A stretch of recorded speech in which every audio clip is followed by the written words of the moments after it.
The 'Ndrangheta, Calabria's largest importer-exporter, their most important source of economic activity, and in recent years, a mainstay in Toronto's criminal underbelly. Southern Ontario happens to have one of the highest rates of Calabrians per capita in an Italian community anywhere on earth. Cut to this name, a very common one in Calabria. Some pronounce it Commisso, others pronounce it Commisso. Either way, it's a name you'll have seen before if your family's from Calabria, as mine is. But in Toronto, it has a little bit of a different connotation because of this spot, Commisso Brothers and Racco. And while you might be tempted to think that sounds like a law firm, you'd be wrong, because it's a bakery. A bakery with multiple locations across the greater Toronto area, which I would be remiss if I didn't call an institution, but not because the food is at all memorable or any good. Frankly, the only thing that would give it that designation is the fact that the place is completely drenched in lore.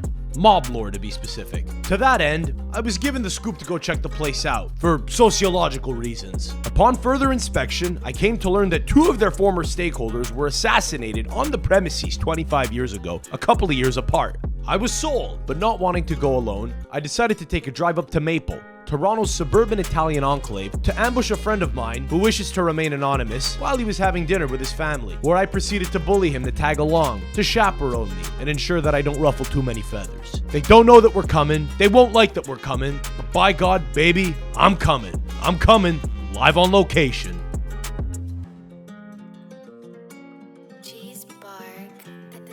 My girlfriend's freaking out. She has my location. She saw I was in Maple at your house. She goes, "What the fuck are you doing at someone's house?" I said, "She's my guma. What do you want?" No, I just crashed your dinner. I crashed your family's dinner because I needed you to come chaperone me.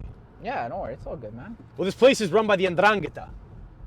Allegedly. Is what I'm led to believe. Allegedly. Your sister said bring a knife and your father said call me if there's anything. So it's Commisso and Racco. This is a real cultural experience. And as you said, I mean, we're like mic'd up. They're gonna think we're FBI in there or something. I wouldn't start problems where there aren't problems. Well, that's what we might be doing. One of these Commissos was killed, and one of the Raccos was killed, right? Yeah, but you can kill the man, but not the family. I mean, you could probably try. The bakery itself had about a dozen infractions from the health inspectors last year. Last year? Have they cleaned up their act, do you think? Or do you think they maybe paid someone off to even be allowed to continue to operate? Because I hear 12 sanitary infractions, and I think that's the end of the line. Well, look, there was 12 infractions in total. 2 of them were crucial, 7 significant, and 3 minor. 7 significant. The thing is, when you're open 24 hours a day, you're open all the time. Something's going to get dirty. Something's going to get a little bit... Sometimes there's going to be a little cocaine where the flowers should be.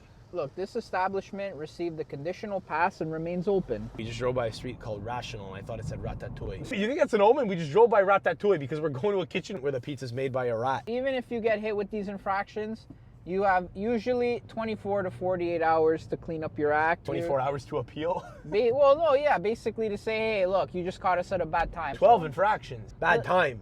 2 infractions. 1 infraction. This is 3. why. 12. Look, this is why no one wants to open up a business anymore. There's too many constraints by the government, all right? And too many rats like me who are going in to fucking do investigative work. Exactly. Italian bakery co-owner died from gunshot wounds. This was in November of 2000. And he was found at the bakery, right? 2 of the partners were shot at the bakery 2 years apart. Family denied that it was mafia. Of course, they're gonna deny that. Dude, they're being systematically hunted down. I heard that apparently another guy who was a stakeholder and his girlfriend got executed. Well, near where you live. Yeah. I know about that one because that was a girl from the neighborhood, her sister, God rest her soul. They were hunting him down. Like, the guy got away, but they shot his girlfriend. She died, yeah. The reason I need you here is because you're kind of here to normalize ties between the two factions, between Montreal and Toronto right now. I'm kind of like your consigliere. You're my muscle is what you are. You're my Luca Brasi. I come in peace, kind of. No, you do. You do come in peace. I give everyone a chance. The thing is, I just want to know what it's about. Yeah, I saw 2 of them I saw 2 of their owners got shot 20 years ago, and I said, I gotta go here. These things happen. That's what I'm saying. It wasn't about the food, it was about other things. Here's my concern. I think they have 2 locations like 2 kilometers apart. I'm not gonna say that they're money laundering because that would be defamation slander. But, well, I got questions. It is what it is. Best thing to do is go in there and just be a stupid food vlogger. You want to come and do a review of the sandwich. I've heard the sandwich will get you killed. If not by the trying to buy a contaminant. Woke up this morning, got myself a gun. This guy thinks we're going in here to do a fucking hit, eh? Hot table, 24 hours. How the fuck is this place open 24 hours, dude? You can get a sandwich there. It looks like a fucking hot dog stand. All right, stay close to me. Oh, they got zeppole. You want to get some zeppole? Hello? Smells like oil. How's it going? Oh. Yeah, look. Show the zeppole. That's nice, eh? Hi, how are you? Look, they got the cannoli, they got the... Do you mind if I film for YouTube? I'm doing like a food review. Is that cool? Filming myself. Talk about? Lei Italiana. Okay. So this is interesting for a number of reasons. Ricotta, please. Thank you. See the seal in there. Peep over my left shoulder. The guy's body's decomposing up there. Interesting. Holy fuck. I mean, these people are gonna think we're from the health inspection. Can't do it. Nah, can't do it. Can't do it. What the fuck? Are they making bread back there?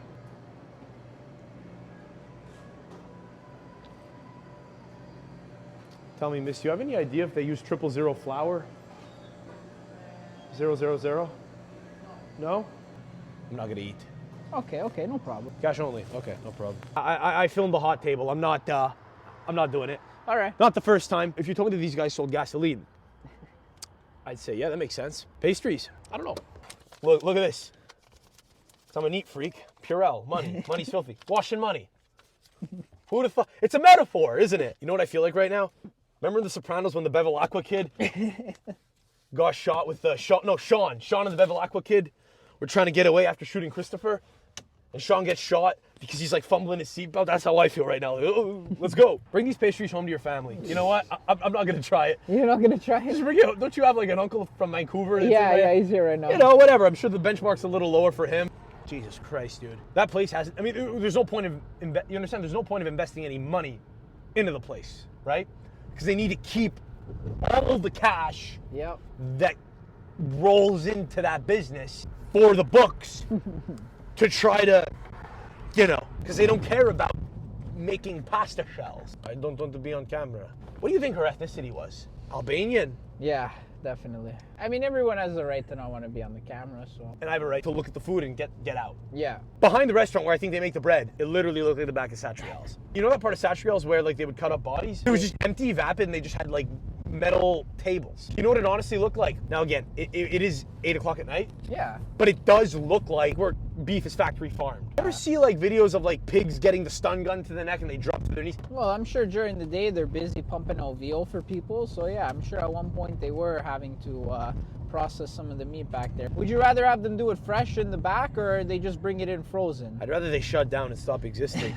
It's legitimately not safe for me to eat that food. It's been sitting there all fucking day. No, dude. Most likely, yeah. Dude. It's most likely been there all day. It's like cafeteria food. It's not like that's a neighborhood place.